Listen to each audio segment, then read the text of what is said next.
So this is PulseX. Now, the big difference between V1 and V2, besides anything, right, is that V1 has this right here. So we have farms. So we have all this money here, a whole lot of gang shit. So we have all this. We have all these pools basically. PulseX, Pulse Chain. We have DAI with Ethereum and stuff like that, USDC, Ethereum, all that jazz and stuff, and the incentive pools tokens, and Hex with wrapped Pulse Chain, right? Pretty cool, right? Well, this APR is paid out in incentive token. Now, normally, if you provide liquidity for something, you receive LP rewards, which are basically, sorry, I burped. But basically, it's when the price is going back and forth and stuff like that, people are like slicing and dicing. They're charged a small fee, and that small fee for trading back and forth for when you provide liquidity, you are providing a service, and that service you're getting paid for because your money is being tossed around back and forth like this, like if in terms of like its value as well as like the percentage of coins you have on each side of the LP, right?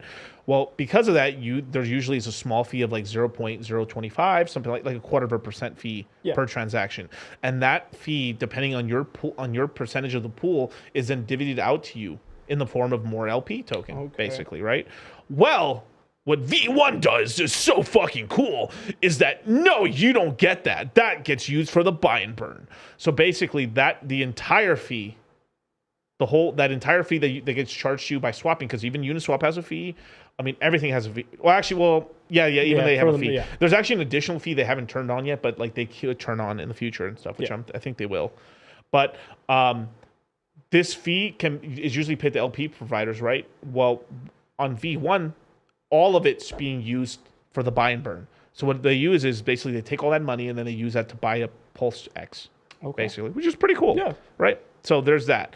Now, a lot of guys that own projects and stuff are super mad about this because one way they make money for their projects, and so if you're either if you're a big whale and you own a large percentage of a pool, you're like, oh, what the fuck, I got gypped. If you're a small LP provider, it doesn't fucking matter, because you don't make enough money from it anyways. But where you make most of your money is from the APR. So let's just say you jumped into DAI, right? Because I might die. So let's just say you're like, oh, I've got $5,000 of monies in today's prices. So you earn about $10 a day. Not bad, right? Now, Miguel, what if I'm a super chat and I got 50 G's? Well, you now make almost $100 a day. Holy. Right? And then over a week, and over 30 days, and over a year. Not bad. But the problem is that, fuck. Do I have it? Oh, yeah, I do have it. Gold.pulse. Bookmarks are awesome. But the lower the incentive token price goes down, the lower the APR goes down. Because they're still competing for the same amount of incentive token. It's just like, it just takes more money to get more tokens, basically. So like your APR goes down. So if the incentive token jumped to $3, these will all be at like 100 and some. These will all be at 100. This will probably be in the 30s, and I mean most of this stuff would be 100% APR or higher, except for this one. This would be like at 30, and this one probably be like maybe 40%. So pretty decent. Okay, yeah. Now, and that's big. Now here's the ebb and flow of stuff. When this APR goes up, people are like, I want to earn that money. Wait, I did the wrong voice. So I want to earn that money. So I'm going to deposit my cryptocurrency in this. And then there's now more competition, so the yield goes down. So this is typically, let's just say if the liquidity stayed at 21 million, right? Let's just say the stayed at $21 million, right?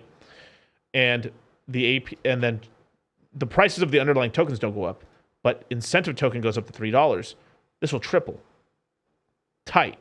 But usually what happens is if this triples in price, usually there's these also go up slightly. So then the liquidity's up. So then this gets lessened a little bit. And then if more people jump in, so this is why if you get a tripling in the APR, usually you only get a doubling really, because you'll have additional money that'll come in. So what'll happen is imagine if 10 million extra dollars came in, and then it tripled up. So you'd only get a 1.5x instead of a 3x, and that's basically what happens, right? Because then all that extra yield is like, damn, I'm making a whole lot of money. And then people who are in that pool damn, this is starting to get really good. I gotta make hay while the hay is making the good hay.